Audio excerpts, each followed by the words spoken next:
here at the front of the vehicle and we're checking the front lenses. Okay. We want to inspect your front for clarity. So we're checking the lights to be clean, everything's covered. We check to be no cracked, chipped lenses. We're also seeing them mounted secure. We're going to check any reflector sides, front and top, to make sure those reflectors are their proper color, either amber or orange, and also secure mounted. There's nothing of those cracked or loose or missing. Yep. Next on the list, we are at fluid level. So this is when you're going to open your hood.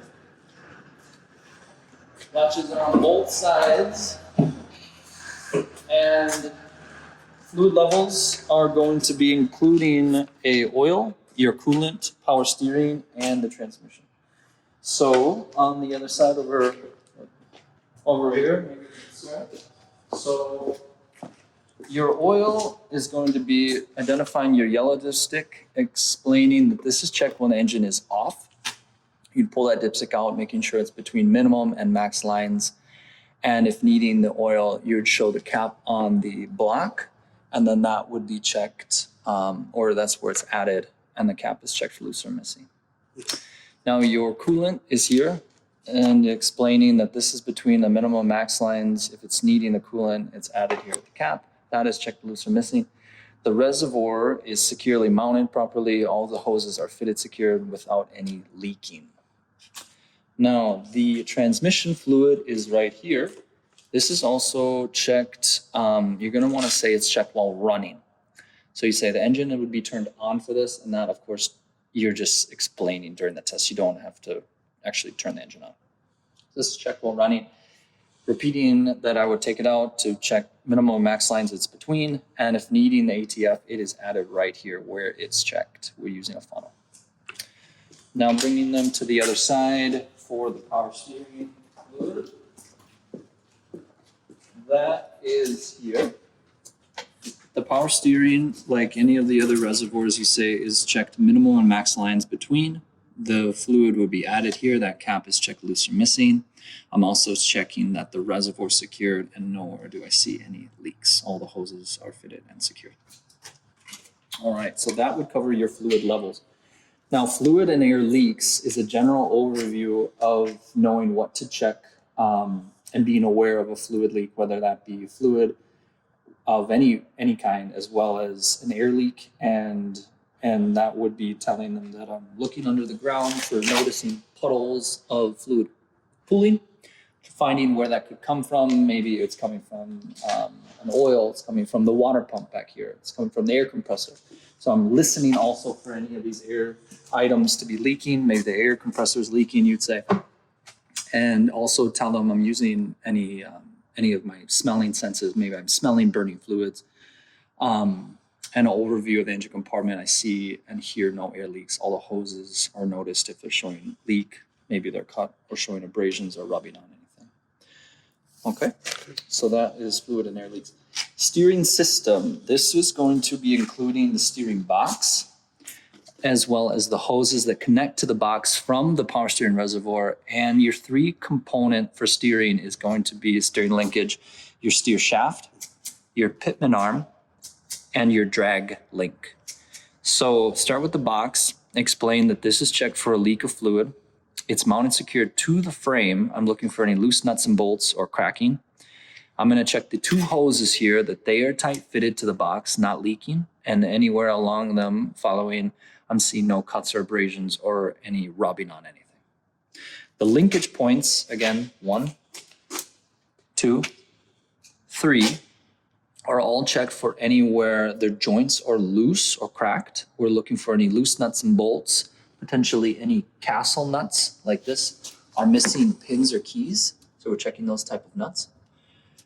And nowhere there's a bent or crack in these parts.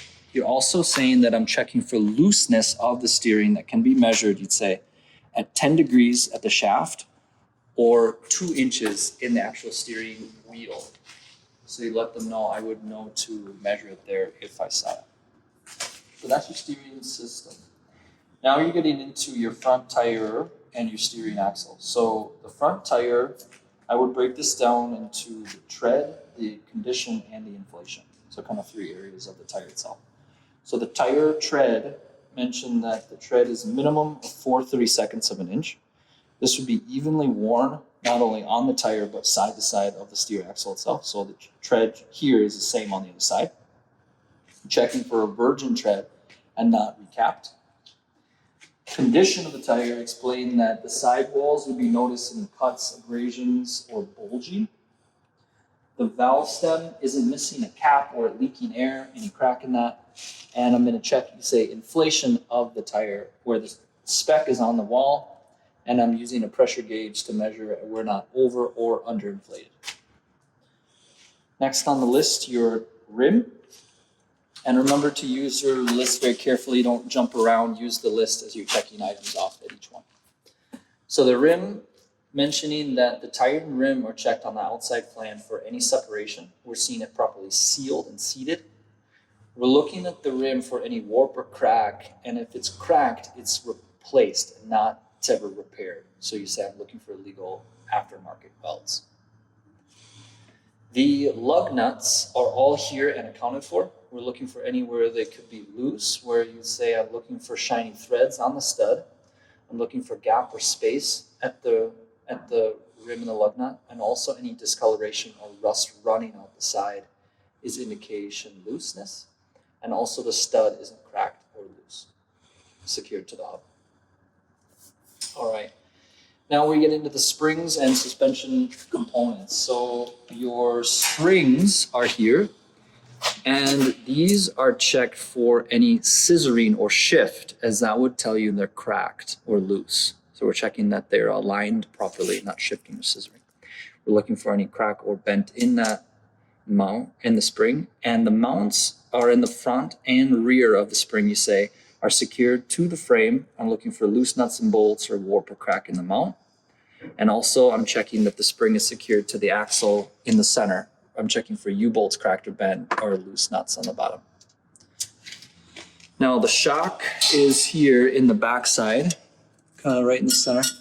So I mentioned, okay, my shock is checked for leak of any fluids, and that's not cracked or bent, and the secured top and bottom for any loose nuts and bolts, as well dry rotted or torn bushings.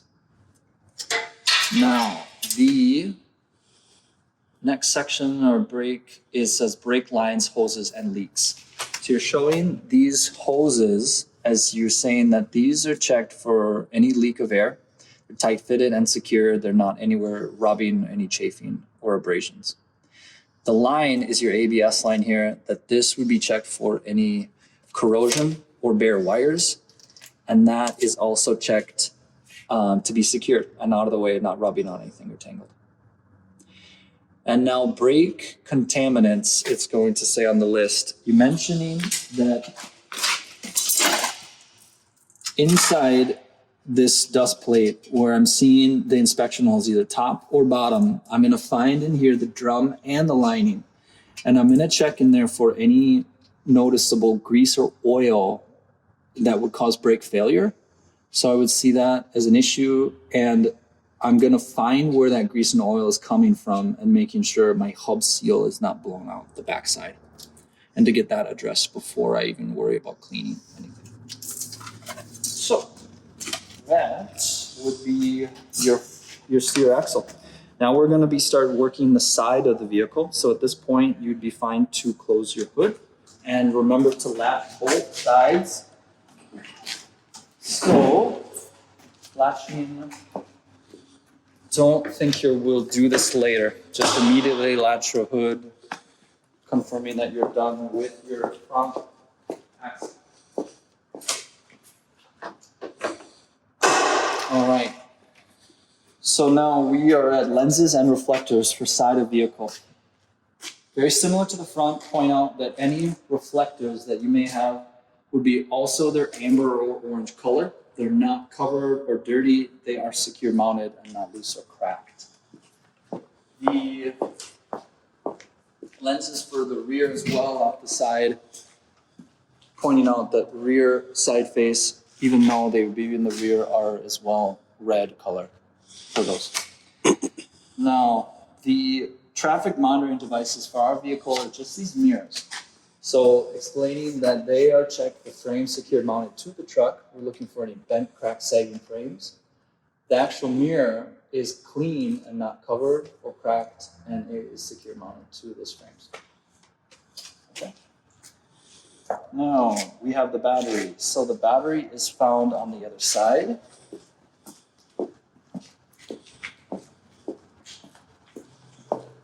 Right here. So not necessary to open this cover, but explaining this is where my batteries would be checked, and I would making sure that they are secured in there, the batteries aren't moving loose, leaking, or bulging. I'm going to inspect all the connections of wires, that they are secured, connected, not looking like corrosion is building, any loose connection. Wires are all properly insulated and secured. Also be sure to talk about the actual box and the cover for this, that it's secure mounted to the frame. The cover is nowhere loose and it is secure mounted. There's no loose nuts or bolts. All right, next we would be at the fuel tank.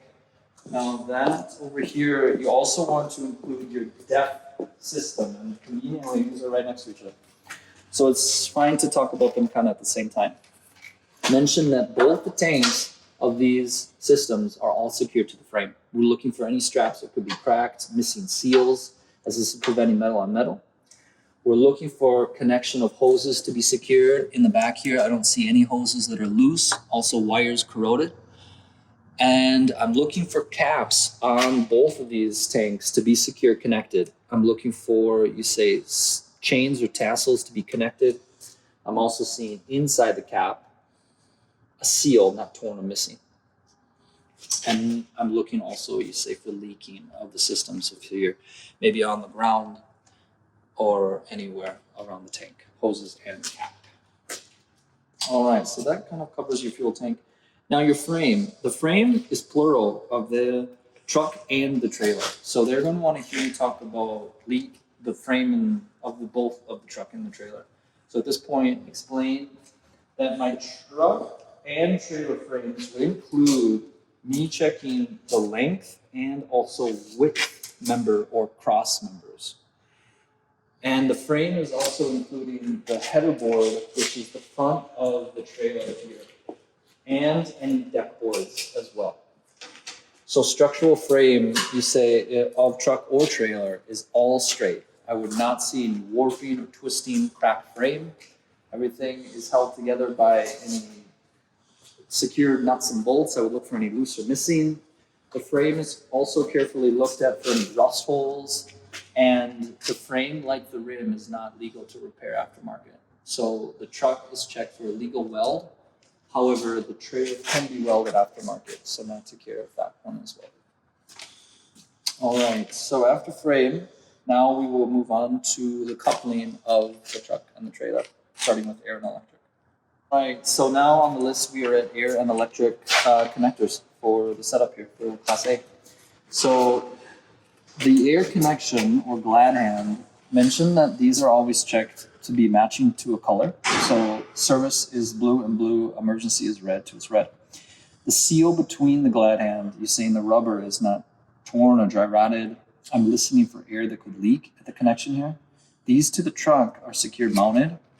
And hoses following up to the trailer are also checked, you say, for cuts and abrasions, chafing or rubbing on anything. They're free of any touching here, and they also have slack for turns, so you don't want them too tight or too loose. As you say, they followed up to the trailer. They are secure connection on the trailer side, and check for the same things here. Now, the electric connection, whether you be here at the truck connection or later on at the trailer, just to mention that the connection is always checked for corrosion to build or bare wires exposed. The latch here is with spring-loaded latch and secure mounted bracket. Also, you're saying that this is secure connection or free of slack and not touching on anything as well. Proper slack returns. All right. Now, and if you hadn't addressed this, you're looking up here at the same time and addressing that the air connections are matching and the electric connection are secured. So just address those things as well on the trailer side. All right. Now we are at fifth wheel skid plates. this is going to be important. You talk about every aspect of the fifth wheel and how it mounts to the frame. So that is going to be including your mounting bolts, the ones that are going into the frame, and the ones that are going into bracket, including the platform of the fifth wheel and then the fifth wheel itself. So kind of work down to high. So I would say, all right, I'm going to check my mounting bolts as they secure to the frame, to this bracket. Are there any missing nuts and bolts? All these brackets as well. These nuts and bolts are tight. No shiny threading, any loose or missing. Brackets are secure. There's no space between bracket and frame. The platform here is mounted to the frame secure. Nuts and bolts are tight. The platform bases don't have any broken weld or crack. And the fifth wheel is mounted to the platform. Where I'm looking for any missing pins or keys here is grease at its joint. And the fifth wheel is plated either with a poly plate to lubricate or greased. So explaining that I'm aware to use one or the other. Typically greased, but we are allowed to use plates, poly plates. All right, so that is your fifth wheel. Next is the kingpin, apron, and gap. So explaining that the kingpin is checked inside of the fifth wheel to be straight. We're looking for the kingpin cracked or bent. The bottom of the kingpin right here is called the head, and that is under the locking jaw, properly coupled. The apron of the trailer is flat and not warped or cracked. There's any broken welds and secured mounted to the trailer itself, looking for loose nuts and bolts. And gap is addressing a gap that could be between apron and fifth wheel that you don't want one, and mentioning the reason, as if there's a space or gap, it could be that the kingpin is too high and not properly coupled. So you're aware of a gap as a risk not to drive. Now, the locking and safety devices. This is when you talk about the actual locking of the kingpin. So you're saying that this locking jaw is locked around the shank or neck of the kingpin and not the head. It is in the drive position, of course, not unlocked unless you would be uncoupling your trailer on purpose. And the release arm is how you would open this. So you would say, I'm looking for this to be in the drive position as well and not in its open position. We're looking for a crack or this is bent.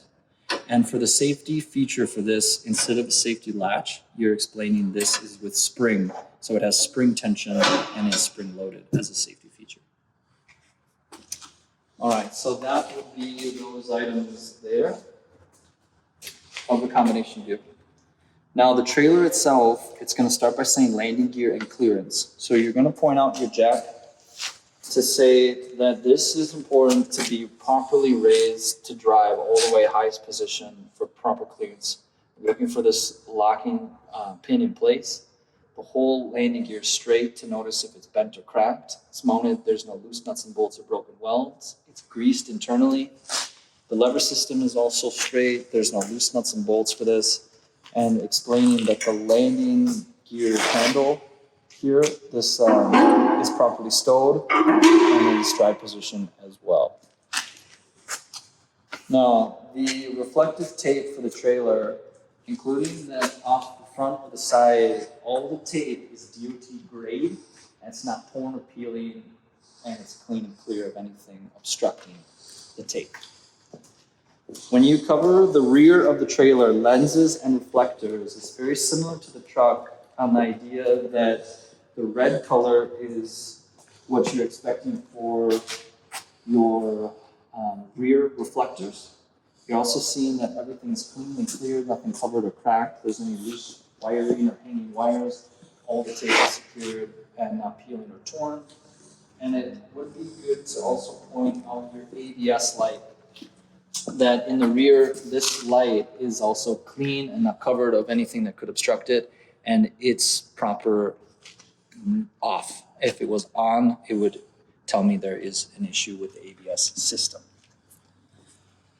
And that would conclude your outside of the trailer. Okay, we are in the truck beginning the in-cab portion of this pre-trip. So I I would first thing put the safety belt on and start the truck, making sure you're in neutral. Do a safe start, making sure all the brakes are applied for your truck and trailer. Start the truck. All right. Make sure your tires are straight, as they could have been turned out to the left. All right. So first thing, and again, follow your list. It's gonna say air brake check. It's a good to remember the acronym ALEG. So kind of like a leg up. So it should be ALEG. Okay, so you're going to do an air loss check, followed by a low air alarm, followed by an emergency brake check, and lastly, checking the governor is properly. So before you begin this, you want to look at your air tanks to make sure that you have operating pressure, and that is between 90 and 120. So we are definitely at that. So start by shutting the truck off. Return the key to the on position. Release both of your brakes, truck and trailer. You're going to hold and press down firmly the service brake. You're going to see an initial loss of air. At this point now, your needle will stabilize, and you're ready for your air brake check, your air loss check. So you're going to say, I'm waiting 1 minute, and to see the pressure loss no more than 4 psi for class A, or if you happen to do a B, it'd be 3 psi as max loss.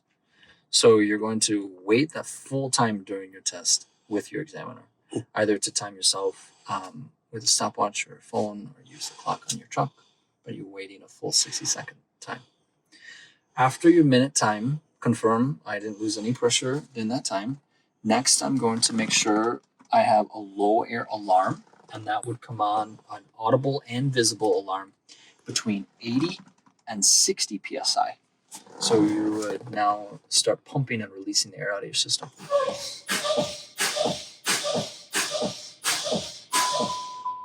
And that is working. So we have the alarm working as well. You can hear and see. So that would tell you that your alarm for low air is working. Next, you're going to explain my emergency brakes are going to both apply and pop out.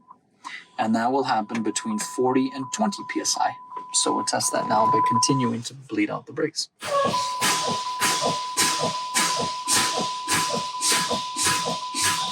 Now it's possible that one comes out first. Just keep pumping till the other one pops out. So once you see them both set, explain that these are popped as I would expect, but I'm going to check that they hold. So this is when you need to start the truck, put yourself in drive, and you apply against these brakes to fully test them. So we're doing this now, and we're not moving, so you say the emergency brake system works properly. At this time, go back to neutral and build your air tanks above the 90 minimum, and you are also now going to check the last of this is where the governor system is going to, you say, work properly and govern the air tanks at between 120 and 140 psi. So continue to build pressure. You may see, by the way, your tanks fill up separately. So just wait till they both achieve their 90, or both achieve between the 120, and you will outside hear a governed air tank. Oh my god, I was like this.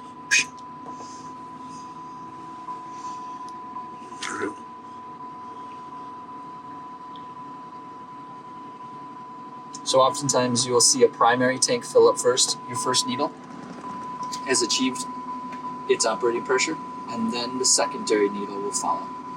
So you always just kind of wait for both of them.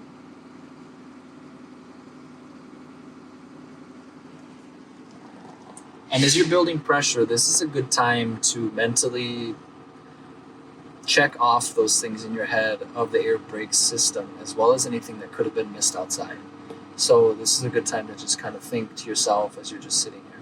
Because if you had anything left to do outside, or maybe you want to redo that air brake check, you just simply go back to it.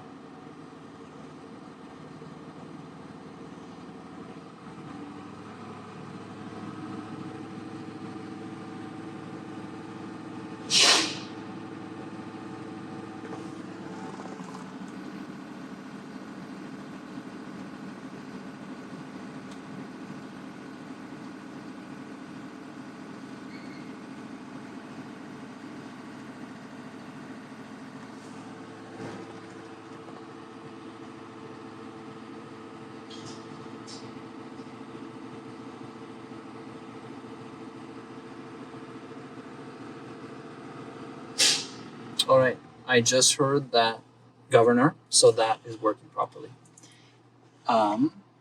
Now, continuing down the list, you are now doing a parking and a trailer brake check.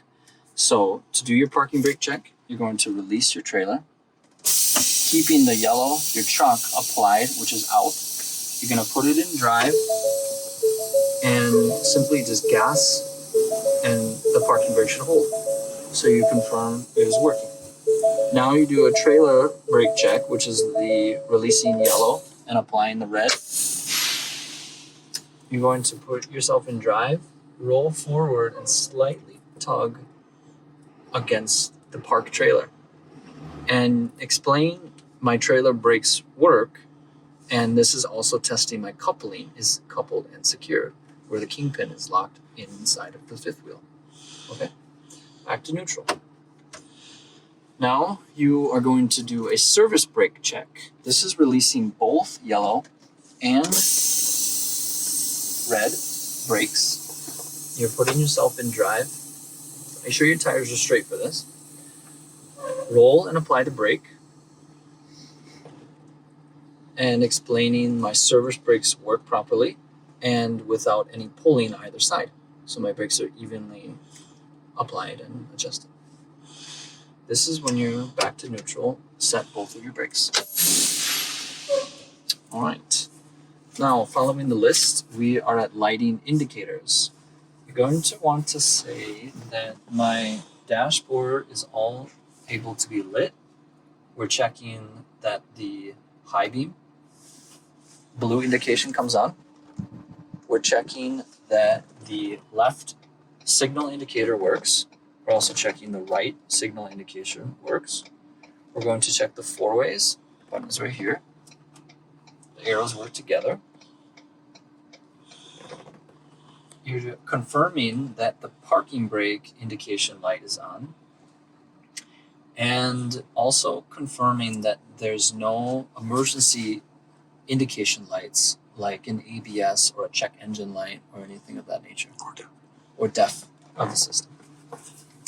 All right, so that would be your lighting indicators. Now, the emergency equipment are 3 items. You're going to point out that you have a pack of spare fuses, which you would find these in your truck. Maybe they would be on your dash, but you're finding those fuses. You're also going to, in the back here, find a box of, you say, 3 DOT triangles, reflective. And you have a fire extinguisher that you're saying is secure mounted to the floor and fully charged with the needle in the green to confirm. Next, you're going to check your windshield, explaining that this is clean and not obstructed. Looking for unnecessary stickers or items. There's no cracks or chips, and properly mounted and seated. The traffic monitoring devices that are listed here on our trucks are only the mirrors. So it's possible you could have sensors or cameras, but for these you say, okay, I just set my mirrors. I'm going to check that they are adjusted properly for me, for driving. I have them all adjusted, and if they were not adjusted yet, do this right now. So you adjust your mirrors. You're also then going to confirm that they're also clean and clear. There's no cracks. All right. Your wiper and washer. All right. You're going to push this into itself to get your washer, confirming that washer evenly applies the fluid.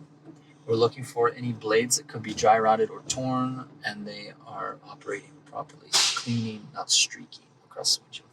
So, the heater and defroster. You move your fan on high position. The heat selector, and this should be on both your defroster and bottom fan. Point out with using your hand that I can feel the fan out the bottom and the defroster fan out the top.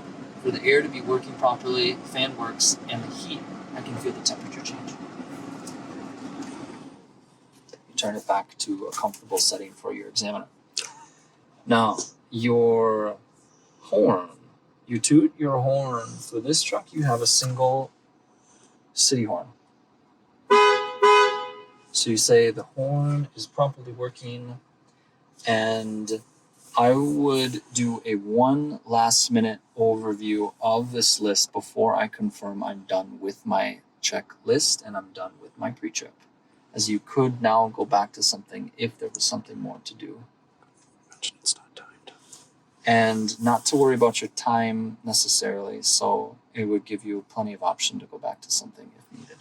So then you would feel confident. You would say, I'm done with my pre-trip inspection and ready for the next